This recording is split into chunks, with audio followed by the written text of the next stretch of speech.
Час по човек и природа в четвърти клас на Софийското 20-то основно училище. Габриела Стоилова преподава за звука и слуха. Показва на децата цигулка. За да направи урока, използвала ресурси от дигиталната раница. Ето я. Разглеждаме я внимателно и всъщност звука се образува благодарение на кое? Кажи, Иво. На струните, точно така. Виртуално децата могат да видят дори как струните на цигулката трептят. От скоро използваме дигиталната раница много активно в часовете и те чакат с нетърпение всеки един такъв урок, в който ще имаме 3D изображение, да докоснат и те дъската, да видят как се случват нещата. Габриела е преминала обучение как да създава дигитални уроци. Ресурсите, за да направи един такъв урок, взима от специална платформа в дигиталната раница. Много лесно създавам такива уроци, ползвам ги ежедневно. Буквално ми отнема около час подготовка, което не е много за мен лично. По принцип, преди ми отнемаше много повече време да направя една презентация, отколкото сега да създам такъв електронен ресурс. Но какво всъщност представлява дигиталната раница? Първо питаме децата. Дигитална раница е според мен една раница, която ни улеснява да не носим учебници в нашите раници и да не ни е тежко на гърбовете. Онлайн сайт, който с него имате достъп до всякакви учебници, уроци и 3D изображения. Начин за по-лесно и забавно учене. А какво е дигиталната раница според експертите? Това е безплатна интерактивна образователна платформа. В нея има готови 3D модели, тестове и разбира се, качени са уроците от електронно четимите учебници от 1 до 7 клас. От до година ще могат да се ползват и тези от 8 до 12 клас. Абсолютно всеки ученик и учител има достъп до нея с техния Едомон акаунт. Така също и родителите имат достъп до дигиталната раница.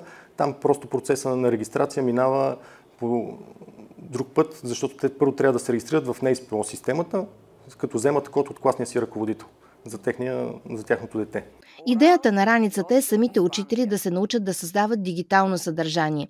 Те могат да го пуснат за национално ползване, което горещо се препоръчва от Министерството, могат и да го използват само за своите ученици.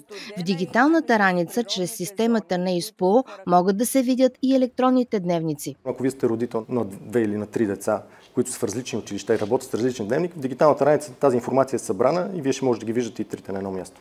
Какво чисто технологично стои зад дигиталната раница? Министерството е изградило 2 дейта центъра, които използват облачна технология за съхранение и управление на данните на учители и ученици. Това ни позволява по-голяма сигурност и надежност на тези данни. Какво имам пред под сигурност? С постоянен мониторинг и поддръжка на самите дейта центрове, така намаляваме изключително много риска от кибератаки и неоторизирани достъпи. Дигиталната раница е част от проекта «Образование за утрешния ден» на оперативна програма «Наука и образование за интелигентен растеж». Той започва през 2019 и приключва сега през 2023. Стойността му е 103 милиона лева. До този момент са изпълнени изключително много дейности по проекта, като първоначално в проекта беше заложено така, че да се купи достатъчно оборудване, за да се изгради необходимата инфраструктура, върху която в последствие да се качи дигиталната раница, да се създаде Едомон акаунтите, които са акаунти за цялата образователна система. Закупени са интерактивни дисплеи, обучени са 8000 учители. Още 18 000 се обучават в момента как да работят с дигитални платформи. Учителите от 20-то основно училище също са участвали в проекта. Тази година 18 колеги се обучиха успешно. Много колеги работят да създават триизмерни образи, които да ги включат в уроци, създадени конкретно за нуждите на конкретната паралелка и клас. Влизаме на дигитален урок и в 7 клас. Той е за полярния и субполярния пояс. На екрана оживяват северни елени и бели мечки. Разбираме, че белите мечки всъщност са прозрачни. Дългите й косми са кухи и прозрачни и заради самите условия на живот, където се намира тя, се пречупва светлината и при нас изглежда бяла. Ето аз също използвам дигитална раница с таблет съм.